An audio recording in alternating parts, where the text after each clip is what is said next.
ሃይ እንዴት መጣሽ? ከሩታ ጋር የመመለስ ሀሳብ የለክም? የምሬን ተናገርሽ ለሩታ ያለኝ ስሜት አሁንም አልቀነሰም አልጠፋም።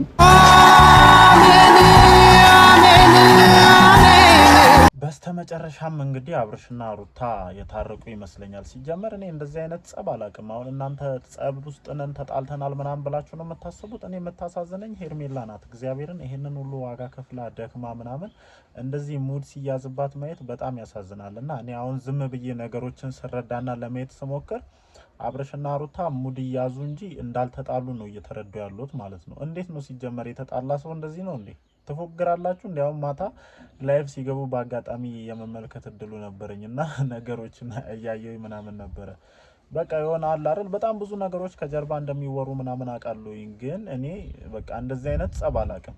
እኔ የፈለገ ነገር ቢኖር ማለት ነው በተለይ በባልና ሚስት መሀል ላይ ጸብ ሲነሳ አይንህን ላፈር አይንሽን ላፈር እንደሚባባሉ ነው የማውቀውና የእናንተ ግን እኔ ፉገራና ሙድ መያዝ እንጂ ጸብ አይመስለኝም። እኔ በቃ ይሆናል አይደለ ሄርሜላን ከህይወታችሁ ለማስወጣት እየሄዳችሁበት ያለው ርቀት ነው እኔ እንደዛም ይመስለኝ ማለት ነው። ሶ እንደዚህ መሆን አይጠበቅባችሁም ነው፣ እንደዚህ ማስመሰልም እንደዚህ አይነት ትወናም አይጠበቅባችሁም። በቃ እቺ ልጅ ከህይወታችሁ እንድትወጣ ከተፈለገ አብርሃም ምንም ቢሆን ሴት ልጅ እኮ ናት፣ የፈለገ ነገር ቢሆን ማለት ነው። ይሄ አንተ በገዛ እጅህ አጃጅለ ያስያዝካት ፍቅር ስለያዛት እንጂ ምንም ቢሆን እሷም ሰው ናትና እንደዚህ አይነት ሙድ መያዝ ወይም እንደዚህ ሙድ ሊያዝባት ይገባል ብዬ አላስብም። በእርግጥ የሰራችሁ ስራ ትክክል ነው ማለት አይደለም። ይሄንን ነገር ስናገር ግን የፈለገ ነገር ቢሆን እሷም ከዚህ በኋላ የራሷን ህይወት እንድትኖር ቢያንስ እድሉንም ቻንሱንም መስጠት መቻል አለባችሁ ብዬ አስባለሁ። እኔ እንደዛ ነው የሚሰማኝ። እግዚአብሔርን በጣም እየገረመኝ ስለሆነ ነውና ትላንትናም ብዬሻለሁ። እኔ የሆነ ከበድ ያለ መልእክት ነው ለሄርሜላ ያስተላለፍኩት ከገባሽና ከሰማሽ ማለት ነው። ምክንያቱም አንቺ ገና ልጅ ነሽ፣ በጣም ብዙ ላይፎች እግዚአብሔርን አብርሽም ሩታም እኮ ማየት ያለባቸው ላይፍ አይተዋል፣ ወልደዋል፣ ተጋብተዋል ምናምን። ገና አንቺ እንደዚህ አይነት ነገሮች ይጠብቁሻል። ስንት ነገር አለ እንደ ሴት ልጅ ሊያስፈልጉሽ ከዚህ በኋላ ልትኖሪያቸው የሚገቡ ህይወቶች አሉና ያንን ህይወትሽን እየቀማሽ ነው አብርሃም፣ መረዳት ከቻልሽና ከሰማሽ ማለት ነው። ምክንያቱም ለአንቺ ፍላጎት ቢኖረው ማለት ነው በቃ አንድና አንድ ምርጫውን አድርጎ ትክክለኛ ህይወትን ከአንቺ ጋር ይኖራል። ኖ ለአንቺ ፍላጎት የለውም።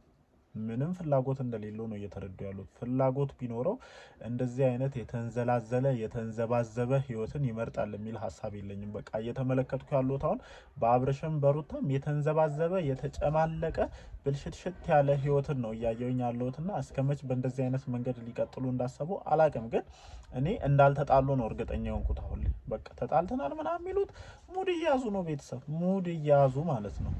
ምንም ጸብ እንደዚህ አይነት ጸብኛ አይተንም አናውቅም። እንዴ ባልና ሚስት ሲጣላ እንደዚህ ነው እንዴ? እግዚአብሔርን አይንህን ላፈር አይንሽን ላፈር ነው የሚባባሉት እኮ እንደዚህ በየሰዓቱ በየደቂቃው። ጭራሽ ትራስ እየደረደራችሁ ሙድ እያዛችሁ ማላይ ነው ሙድ የምትይዙት ነው። አሁን እኔ ሄርሜላ ላይ ነው ተመልካቹ ላይ ነው ማላይ ነው ሙድ የምትይዙት ነው። አሁን ትልቁ ጥያቄያችን ይሄ ነውና መታረቃችሁ ማንንም ሰው አያስከፋም። በነገራችን ላይ መታረቃችሁ አንድ ላይ መሆናችሁ አንድ ላይ ሆናችሁ ልጃችሁን ማሳደጋችሁ ሁሉንም ሰው ነው የሚያስደስተው። ማንም በዚህ ጉዳይ የሚከፋ ሰው የለም። እናውቃለን፣ ብዙ ስህተት ሰርታችኋል፣ ብዙ ነገሮችን አበላሽተዋቸዋል። ግን ደግሞ ከምንም ነገር በላይ ቅድሚያ ሊሰጠው የሚገባው ጉዳይ ቢኖር እናንተ ታርቃችሁ በቤታችሁ አንድ ላይ ልጃችሁን ስታሳድጉ ማየት እንደሆነ ሁሉም ሰው እናውቃለን። እና እኔ ብትታረቁ በጣም ደስተኛ ነው መሆነው። እንደውም ብትቺ ሄርሜላ ከዚህ ከማይረባ ህይወት ራስሽን አውጪ። በቃ ከዚህ ከማይረባ ከማይጠቅምሽ ለነገ ምንም ፊውቸር እና የሆነ ራይ ቪዥን ከሌለው ህይወት ራስሽን ማውጣት መቻል አለብሽ። የዛኔ ነው ተጠቃሚ ልትሆኚ የምትችው። እግዚአብሔርን ጽድት ያለ ሰው መጥበስ ትችያለሽ፣ ጽድት ያለ ማለት ነው። በእርግጥ ፍቅር በምርጫ ምናምን አይሆንም እንጂ እንደው እናማርጥሽ ሁላ ነበረ፣ ያው የልብ ፍላጎት ስለሆነ እንጂ ማለት ነው። አሁንም የሆነ የተበላሽ ህይወት ውስጥ ገብተሽ ህይወትሽ ሲበላሽ ማየት አንፈልግም። ከዛ ውጪ ሄርሜላን እንወዳታለን። ሟዬ የሆነች ልጅ ናት። እግዚአብሔርን በቃ ምንም አታምጡ። ሄርሜላ ሟዬ የሆነች ልጅ ናት። እኔ በዚህ ጉዳይ ውስጥ ትልቁ ተጠያቂ ላደርግ የምችለው አብርሃምን ነው። ምክንያቱም አለ አይደለ እንዲሁ በባህሪ ሴቶች የሆነ ባለትዳር ወንድን ምርጫቸው ያደርጋሉ። ለምን መሰላችሁ? ብዙ ነገሮችን ያሉ ቤተሰቦችን የሚያይበት መንገድ ምናምን አለ አይደለ? ከሲንግል ወንድ ባሻገር ባለትዳር ወንድ ላይ በጣም ብዙ ሊታዩ የሚችሉ ነገሮች ስላሉ ነው። እና ያንን ነገር አይታ በሰዓቱ የነበረበት ብቸኝነት ከሩታ ጋርም የምር የተጣሉ ምናምን መስሏት ነው እንደዚህ አይነት ነገር ውስጥ የገባችው እቺ ልጅ ማለት ነው። አንዴ ገብታለች፣ ፍቅር ይዟታል።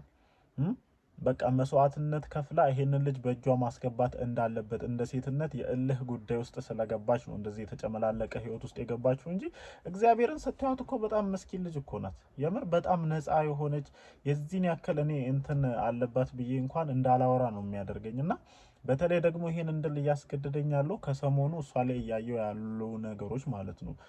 በቃ አለ አይደለ? ከሱ በላይ ህፃኑ ከእናቱ ጋር መሆን እንዳለበት ተረድታ ምናምን ወደ እናቱ እንዲመልስ ነገሮችን ምናምን እንትን የምትልበት መንገድ ደስ ይላል። እና እኔ በተቻለሽ መጠን ከዚህ ነገር ውስጥ ራስሽን አረቀሽ የራስሽን ዳይናስቲ መገንባት አለብሽ። እግዚአብሔርን ልክ እንደ አብርሽና እንደ ሩታ ያንቺንም የተስተካከለ የተቃና ህይወት ማየት እንፈልጋለን። እና እነዚህ ነገሮች ብታደርጊ እንደኔ የተሻለ ነው የሚል ሀሳብ አለኝ።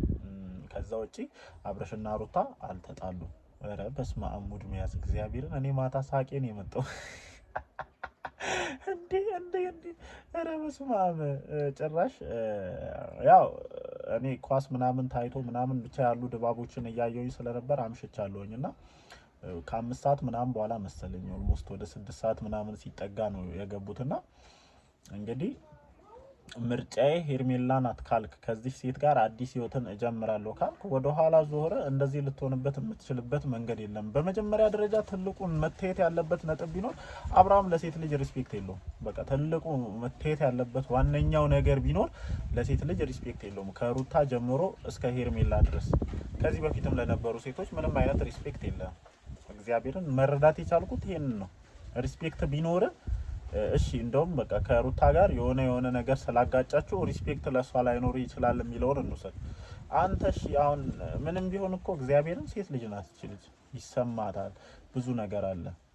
የልጅህ እናት ናት እናውቃለን ምናምን ግን ደግሞ የምርም ከዚህ ልጅ ጋር ህይወትን ጀምረ ከሆነ ይሄንን ነገር ማድረጉ አስፈላጊ አይደለም። አንድም ቀን እኔ ለስሜቷ ስትጠነቀቅላት አይቻላቅም። ሶ ሪስፔክት የማያደርግሽ ለስሜትሽ የማይጠነቀቅልሽ ወንድ አይጠቅምሽም፣ አያስፈልግሽም። ሁሌ እየተቃጠልሽ እንደዚህ ልጅ እንደ ሩታ እያለቀስሽ መኖር ከፈለግሽ ይመችሽ፣ ቀጥይበት። የሚያዋጣሽ ከሆነ ያዛልቀኛል ብለሽ የምታስቢ ከሆነ አስኪጂው። ግን ነገሮችን በደንብ የምታመዛዝኝ ከሆነ ይሄ መንገድ አይሆንሽም ማለት ነው። ሶ ወደነ አብርሽ ልምጣና በቃ ታረቁ፣ ግቡ። ምንም ማስመሰል፣ ምንም መቀባጠር፣ ምንም ሌላ ታሪክ መፍጠር አያስፈልጋችሁም። ታረቁ፣ ልጃችሁን ይዛችሁ ወደ ቤታችሁ ግቡ። እናውቃለን ብዙ ነገር ጠፍቷል፣ ብዙ ነገር ተበላሽቷል፣ ብዙ እርምጃ ሄዳችኋል፣ ብዙ መሆን የሌለባችሁን ነገሮች አድርጋችኋል። ሶ ይሄ ለእናንተ ነው። ነገ ስታዩት መልሳችሁ ታፍሩበታላችሁ፣ ታዝኑበታላችሁ። ነገ ልጃችሁ ይሄንን ነገር ያለ እግዚአብሔርን ይሄን ምስኪን ልጅ ከሩም እየወሰዳችሁ ከዚህ ወደዛ እያመጣችሁ በጣም ብዙ በሚያስፈልገው ሰዓት እንደዚህ እያደረጋችሁ የማይሆን ነገር ውስጥ ነው የገባችሁትና ይሄን ነገር እናንተም መልሳችሁ ስታዩት ሊደብራችሁ ልታዝኑበት የሚገባ አይነት ነገር ነውና ይሄን ነገር አስባችሁ በጊዜ መፍትሄ መፈለግ። አንዴ የጠፋው ነገር ጠፍቷል እኮ ነው፣ የተበላሸ ነገር ተበላሽቷል ነው። በቃ ማስተካከል የማንችለው ባክ የሆነ ነገር ወደ ኋላ ያለፈ ነገር አልፏል ነው። ወደፊት ነው ሁሉም ሰው መኖር ያለበትና አሁን ከነበራችሁበት መንገድ ታርማችሁ ተስተካክላችሁ እግዚአብሔር በማከላችሁ ፍቅርን አምጥቶ ነገሮችን አስተካክላችሁ አንድ ላይ መቀጠል የምትችሉ ከሆነ ይሄ ማንም ሰው ደስተኛ ሆኖ ሊቀበለው የሚችለውና ሁሉም ሰው የሚፈልገው አይነት ነገር ነው። እናንተ እምቢ ብላችሁ ገግማችሁ የማይሆን መንገድ